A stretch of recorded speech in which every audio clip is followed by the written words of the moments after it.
Slapplique! Ever heard of it? It's basically where you take fabric, slap it down, stitch it out, cut around it, and repeat. Just remember, slap it, stitch it, cut it, repeat. Slap it, stitch it, cut it, repeat.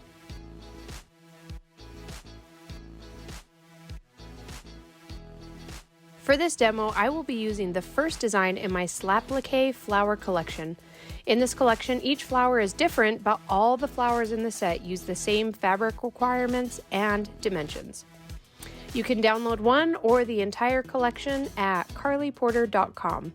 So just pick a flower and let's get started. For this project, I'm making these into cute little pillow covers, and I want them to be thick and smooth to hold up to any wear and tear over time. So my quilt sandwich loaded onto my machine contains 4 layers. First, the backing fabric, then not 1, but 2 layers of batting, and then my top fabric that will serve as the background of my pillow. This is the same fabric that I will use later on to make the back of the pillow slip cover. Each layer of the flower requires a different size square of fabric. You can choose any colors you'd like for this. These measurements are for a throw pillow with a finished size of 16 inches, so refer to the downloadable design PDF to know what size squares you need if you choose to make a pillow that is smaller or larger. As you can see here, you'll need 5 different squares, as well as 4 rectangles for the leaves behind the flower. Make sure your fabric is all very well pressed, and even starching each piece when ironing it will help tremendously. Get the downloadable design loaded onto your flash drive and then loaded onto your quilting machine software. I'll be using Sulky Invisible thread for the top stitching and Sulky Invisible smoke thread in the bobbin. This way I don't have to change my thread color to match each of the colors of the fabric. Move your machine to the top left edge of your fabric and align the top left edge of the design. This way we will know exactly where it will stitch out.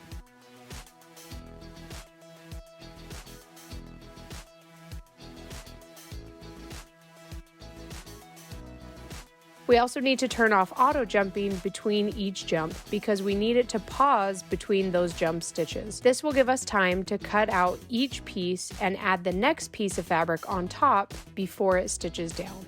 Start by stitching out the outer edge of the design, and in this case it is 16 inches, so you'll need to make sure your quilting machine throat space can accommodate this height.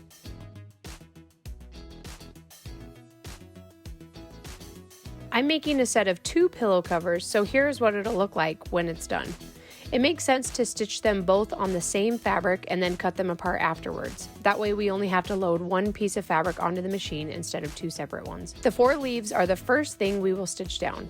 Start by slapping down one of your 2 larger green rectangles and then spot check with your machine to make sure that the perimeter of the fabric extends beyond every edge of the design. You can do this by moving your machine and watching the crosshairs go around the design. Then pin down the corners of the fabric so that it stays in place. For the smaller pieces of fabric, 1 pin in each corner should suffice.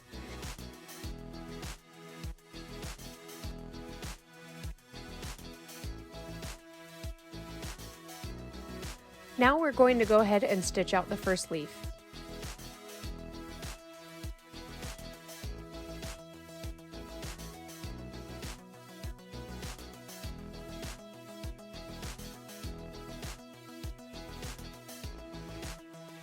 Once the machine stops, take a pair of scissors and cut off the excess fabric around the leaf that we stitched.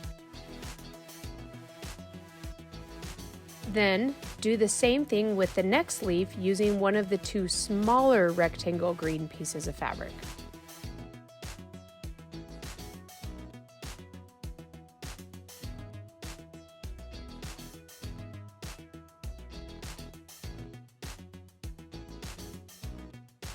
You'll probably notice that I digitized the design to overstitch the outer edges of the design.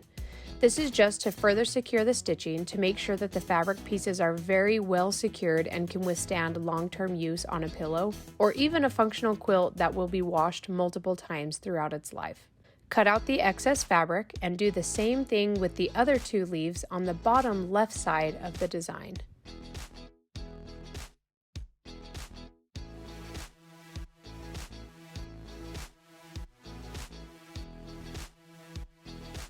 Notice how with this leaf, the fabric overlapped slightly. Obviously, we want to prevent this from happening wherever possible, and this is why pressing and starching your fabric pieces is so important. Luckily with this particular design, that little fabric gather happened in a spot that will ultimately be covered by another piece of fabric, so I'm not going to take the time to unpick it.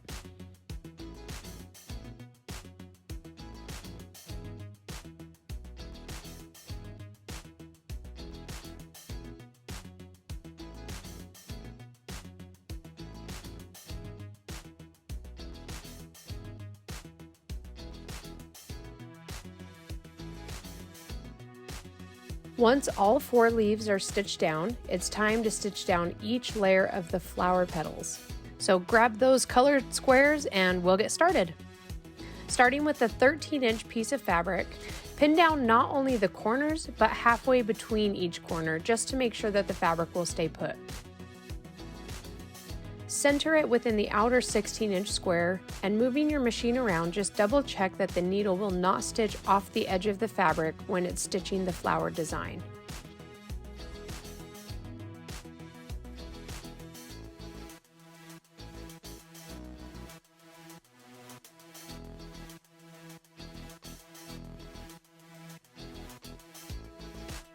Each layer of the flower petals consists of 2 parts, the shape of the petal and then an inner circle as well.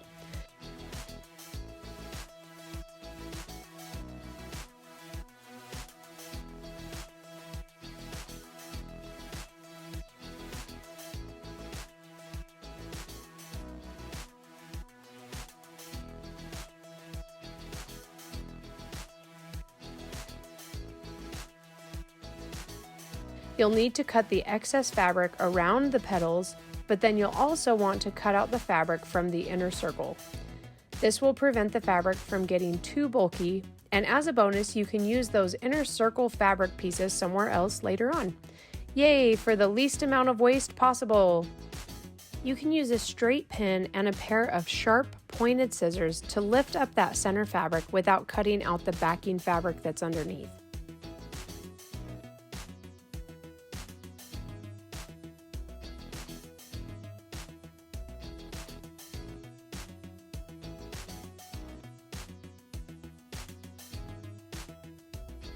So we're going to go through this same process with each of our fabric squares.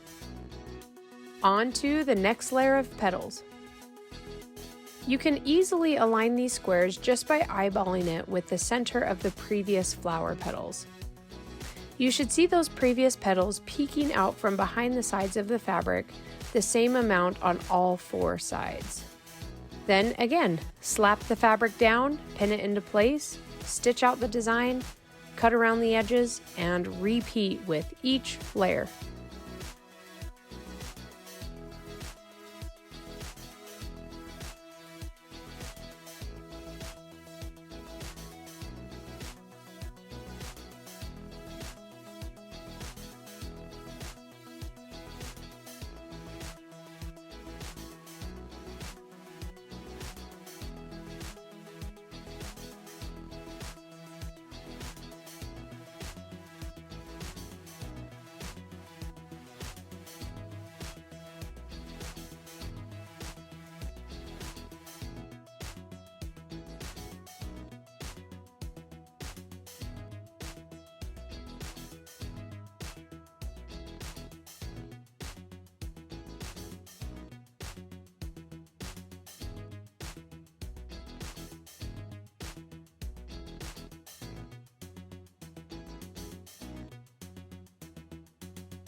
So again, I'm just spot checking my fabric in comparison with the design to make sure that things are aligned properly and that my squares have a good margin around the edge of the design.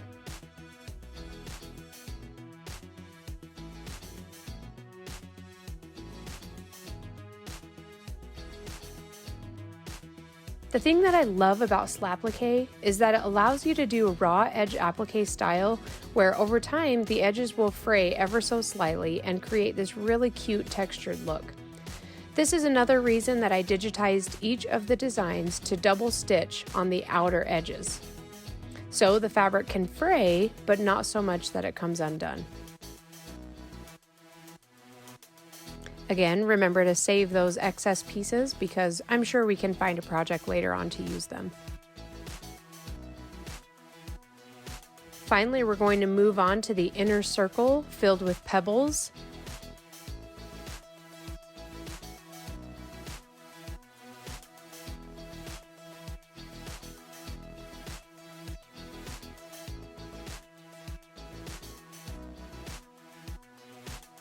And then we'll be able to just quickly cut around that circle. And our flower is finished. And there we have it. How gorgeous is this? And you can tell that doing 2 layers of batting was a good idea because it gave some great trapunto-like texture with the design. This is going to make the pillow not only beautiful, but give it a 3-dimensional effect. Now let's make the rest of the pillow cover using more of the backing fabric that we stitched out our slapplique on.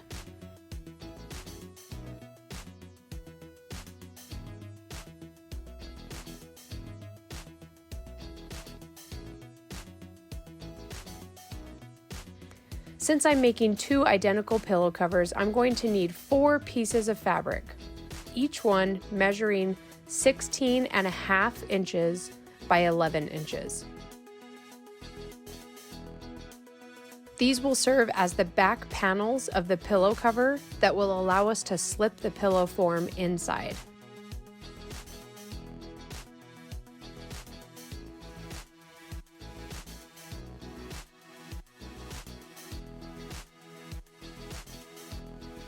So I should have 4 panels, all the same size, 16.5 inches by 11 inches. Now let's cut out the flowers that we stitched on the quilting machine. Trim off the excess fabric around the 16-inch square with about 1/8 inch seam allowance.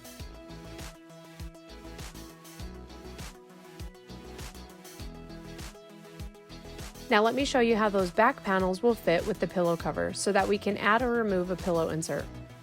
Doing your pillow cover this way is nice because it allows you to use the same pillow inserts for lots of different covers. You also don't have to add any zippers or anything like that to the pillowcase. So 2 of those panels will overlap each other and attach to the back of the flower design.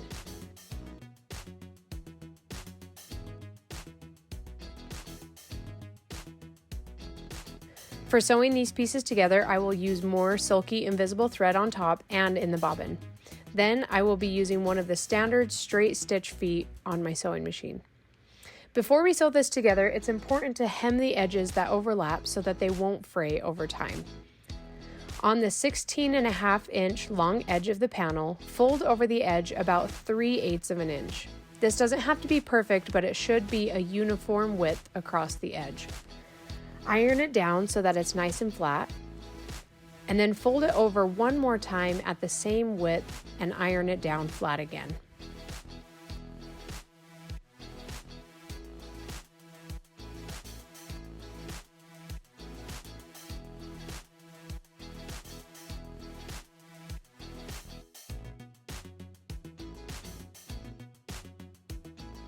Once it's pressed, we're going to sew it down twice.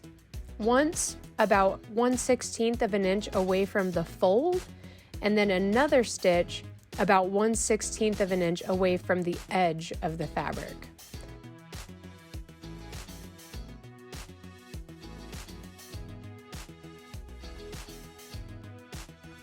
Then we'll do this along one of the 16.5 inch long edges on each of the panels.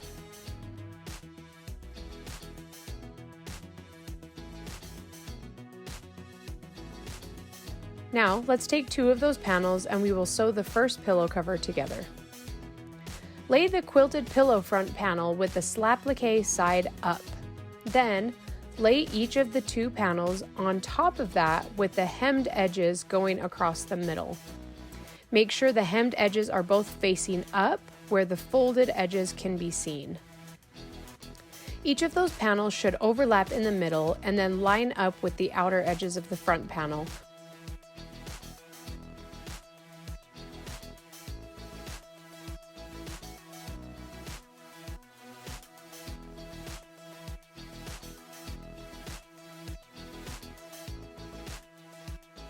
You can see that overhang just slightly here.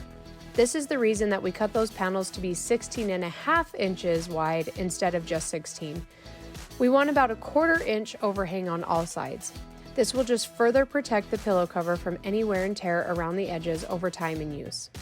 Pin both panels down around all 4 edges. We're going to sew this down completely. When you're stitching down the edges, align your needle to the stitch just inside the outer quilting line that was stitched when we quilted the flower. This way, that stitch will not show on the outside of the pillow cover.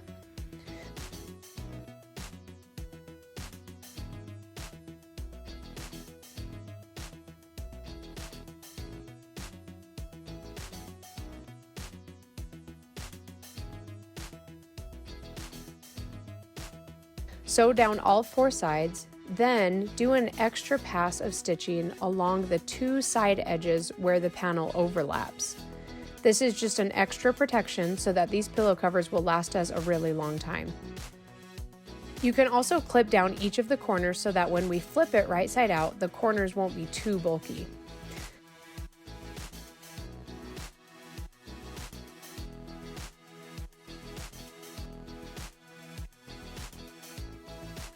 Start by flipping out one panel and stick your finger in the corners to push them out so that they lay flat.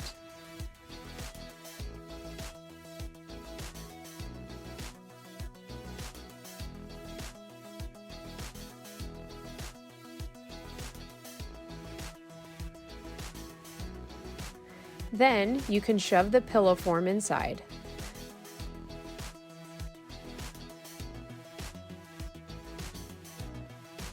Flip the other panel over the pillow form and push out the corners. Give it a few punches to fluff it out and boom! Your cute slapplique pillow is done! Now all you have to do is decide where you're gonna put it. And voila! Enjoy it on your bed, in the nursery, on the couch, by the fireplace, on a porch swing, on the tramp, under the tramp, or on a hammock. Do what you want, it's your pillow! And there you have it, folks. This is how computerized quilting slapplique is done. I hope you enjoyed this tutorial. For more information, check out carlyporter.com.